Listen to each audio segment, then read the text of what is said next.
Ahora el príncipe de este mundo es echado fuera. El evangelista San Lucas concluye el relato de las tentaciones de Jesús diciendo que el diablo se alejó de él hasta el tiempo establecido. Cuál sea este tiempo establecido, nos lo da a entender el mismo Cristo cuando ante su inminente pasión dice: ahora va a ser juzgado el mundo, ahora el príncipe de este mundo va a ser echado fuera. Esta es la interpretación unánime que han dado de la muerte de Cristo los autores del Nuevo Testamento. Cristo, dice la carta a los Hebreos, muriendo, aniquiló al que tenía el poder de la muerte, es decir, al diablo. Es cierto que la pasión de Cristo no se reduce a la victoria sobre Satanás. Su significado es mucho más amplio y positivo. Jesús tenía que morir para reunir a los hijos de Dios dispersos. No obstante, se devaluaría la pasión de Cristo si se le quitase este aspecto de victoria sobre el demonio, además de sobre el pecado y sobre la muerte. Esta lucha prosigue después de Cristo, en su cuerpo. El Apocalipsis dice que una vez derrotado por Cristo el dragón, este, despechado por causa de la mujer, se marchó a hacer la guerra al resto de su descendencia.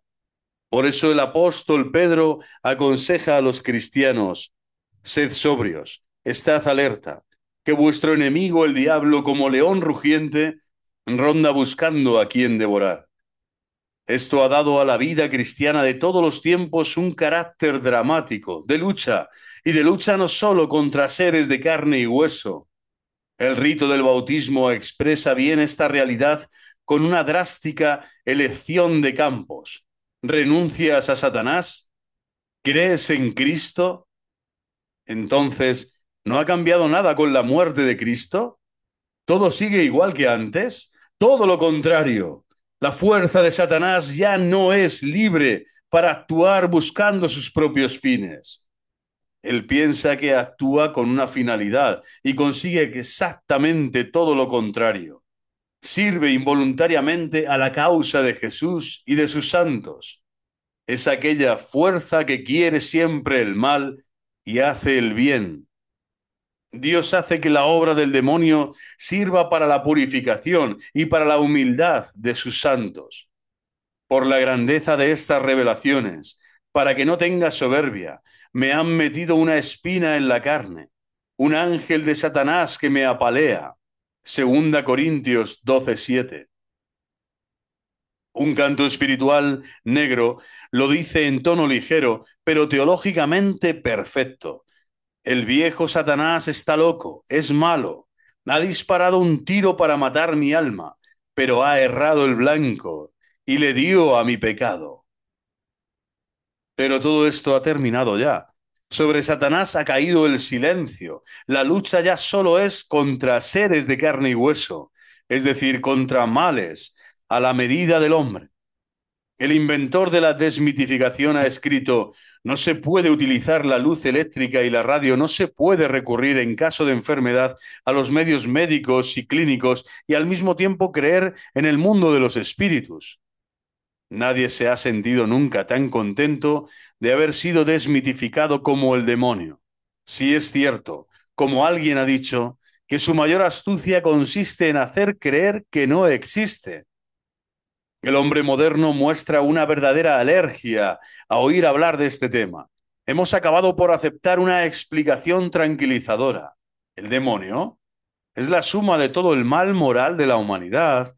Es una personificación simbólica, un mito, un espantajo. Es el inconsciente colectivo, una alienación colectiva.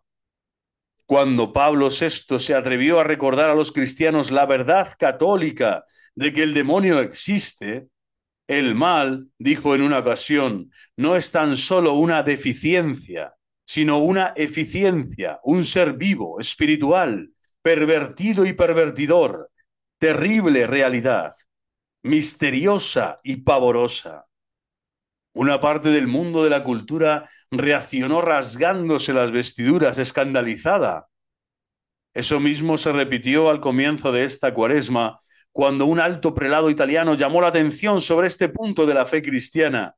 Hemos olvidado que en el pasado nos hemos servido del demonio para perseguir brujas, herejes y otras gentes de ese tipo. No, queridos amigos laicos, no lo hemos olvidado, pero con esos mismos fines nos hemos servido y lamentablemente nos seguimos sirviendo de Dios más aún que del demonio. ¿Eliminamos también a Dios? ¿Eliminamos también a Dios? Incluso muchos creyentes y algunos teólogos se dejan acoquinar. Sí, pero en realidad podría bastar con la hipótesis simbólica, la explicación mítica o la psicoanalítica. Hay también quien piensa que la misma Iglesia puede que esté renunciando a esa creencia, ya que cada vez habla menos de él, aunque las páginas del Catecismo de la Iglesia Católica demuestran lo contrario. ¿Y cuál es el resultado de ese silencio? Algo sumamente extraño. Vemos a Satanás por la puerta y ha entrado por la ventana. Lo hemos expulsado del mundo de la fe y ha entrado en el de la superstición. En el mundo moderno, tecnológico, industrializado, pululan los magos, los espiritistas, los lectores de horóscopos, los vendedores de hechizos y de amuletos, las sectas satánicas, puras y duras. Nuestra situación hoy en día no es muy distinta de la de los siglos XIV y XVI, tristemente célebres por la importancia que en ellos se daba a los fenómenos diabólicos. Ya no hay hogueras de endemoniados, cazas de brujas o cosas por el estilo, pero las prácticas que tienen como centro al demonio y las víctimas físicas o morales de tales prácticas no son menos numerosas que entonces. Y no solo entre las clases pobres y populares, se han convertido en un fenómeno social y comercial de ingentes proporciones. Un semanario americano de difusión mundial dedicó hace algún tiempo un número a la creencia en el demonio en nuestros días. Me llamó la atención la conclusión que sacaba uno de los intelectuales entrevistados. El olvido del demonio, decía, no ha hecho que la vida de los hombres en nuestro planeta sea más serena y racional. Al contrario, nos ha vuelto más obtusos y habituados frente a los horrores del mal. Ya nada nos hace estremecer. A decir verdad, los que niegan la existencia del demonio tienen una excusa. Lo que saben al respecto, casos de posesión diabólica, historias y películas de exorcismos, tiene casi siempre una explicación patológica fácilmente reconocible. Si algo se les puede reprochar, es que se queden ahí, que no quieran saber nada de otro nivel completamente distinto, en el que la explicación patológica ya no es suficiente. Se repite el equívoco en el que cayó Freud y tantos otros después de él, a fuerza de ocuparse de casos de neurosis religiosa, pues para eso acudían a él. Acabó creyendo que la religión en sí misma no es más que una neurosis, como si alguien quisiese establecer el nivel de salud mental de una ciudad después de visitar el manicomio municipal. La prueba más sólida de la existencia de Satanás no se encuentra en los pecadores o en los obsesos, sino en los santos. Es cierto que el demonio está presente y operante en ciertas formas extremas e inhumanas del mal, tanto individual como colectivo, pero ahí se encuentra como en su propia casa y puede esconderse tras mil dobles y falsificaciones. Ocurre como con ciertos insectos, cuya táctica consiste en mimetizarse, posándose en un fondo de su mismo color. En cambio, en la vida de los santos se ve obligado a dar la cara, a ponerse a contraluz. Su acción se recorta negro sobre blanco. En el mismo Evangelio, la prueba más convincente de la existencia del demonio no la tenemos en las historias de liberación de poseídos. A veces resulta difícil distinguir el papel que en ellas desempeñan las creencias del tiempo sobre el origen de ciertas enfermedades, sino en el episodio de las tentaciones de Jesús.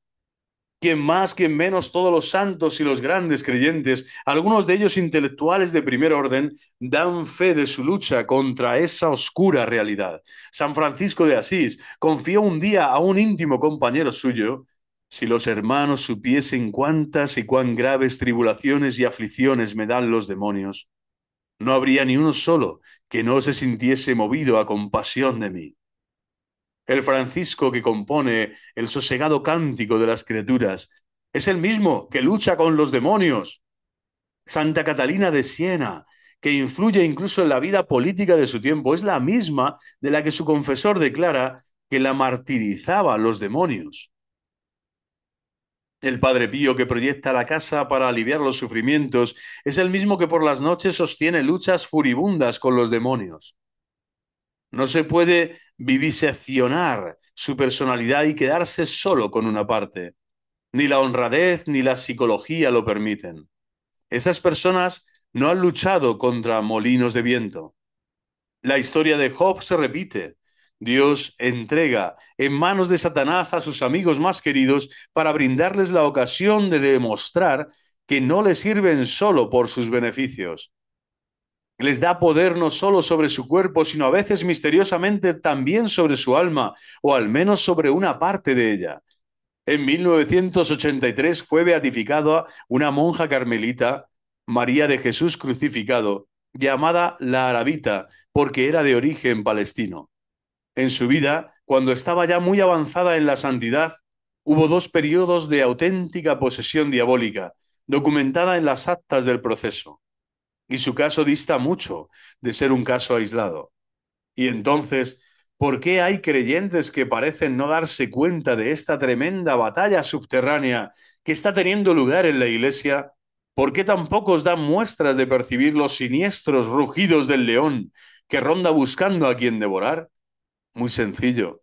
Buscan al demonio en los libros, mientras que al demonio no le interesan los libros, sino las almas. Y no se lo encuentra frecuentando las aulas universitarias o las bibliotecas, sino acercándose a las almas. A veces reina también otro equívoco entre los creyentes, y es que se dejan impresionar por lo que sobre la existencia del demonio piensan los laicos, los hombres de la cultura, como si existiese una base común de diálogo con ellos. No tienen en cuenta que una cultura que se declara atea no puede creer en la existencia del demonio, y hasta es bueno que no crea en ella. Sería trágico creer en la existencia del demonio cuando no se cree en la existencia de Dios. Entonces sí que habría motivos para desesperanzarse. ¿Qué puede saber de Satanás quien siempre y solo se ha enfrentado no con su realidad, sino con la idea, las representaciones o las tradiciones etnológicas acerca de él?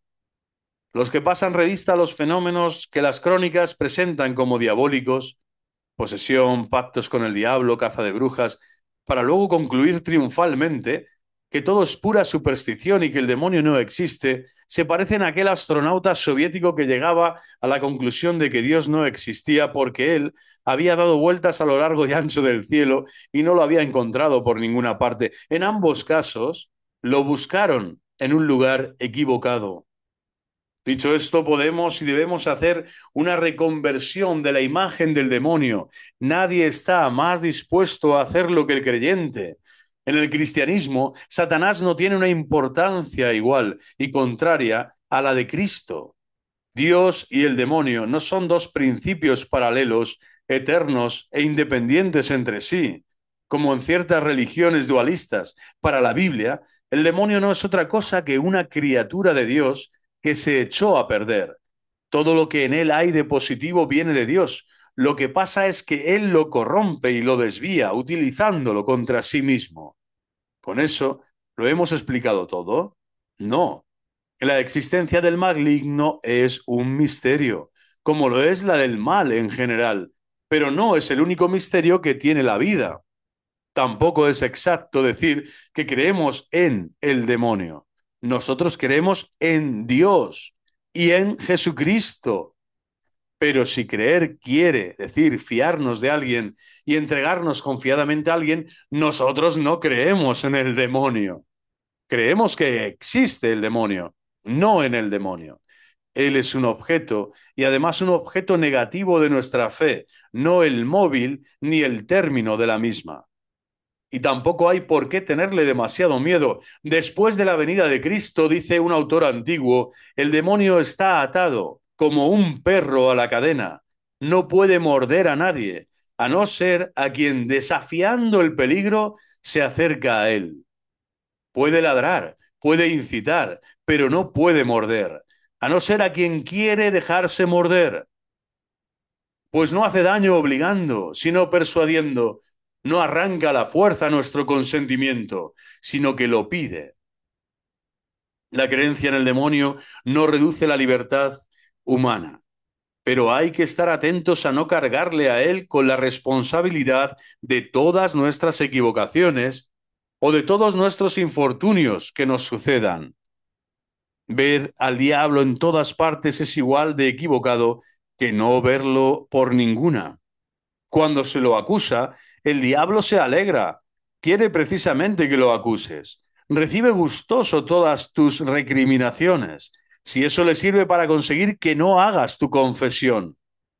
Para concluir, volvamos a la liturgia de este día. Un padre de la Iglesia describe así lo que ocurrió en el Calvario el día de Viernes Santo. Imagínate, dice, que haya tenido lugar en el estadio una lucha épica. Un valiente se ha enfrentado al cruel tirano de la ciudad y con enorme esfuerzo lo ha vencido. Tú estabas en las gradas como simple espectador. No luchaste, no te cansaste, ni quedaste herido. Pero si admiras al valiente, si te alegras con él por su victoria, si trenzas coronas para él, si alientas y excitas para él a la concurrencia, si te inclinas con júbilo ante el vencedor y le besas la cabeza y le estrechas la mano, en una palabra, si te entusiasmas por él hasta el punto de considerar como tuya su victoria, yo te digo que tendrás parte en el premio del vencedor. San Juan Crisóstomo. Recordemos estas palabras cuando dentro de unos momentos se eleve en medio de nosotros el crucificado y nos acerquemos a él para besarle los pies. ¡Viva Cristo Rey!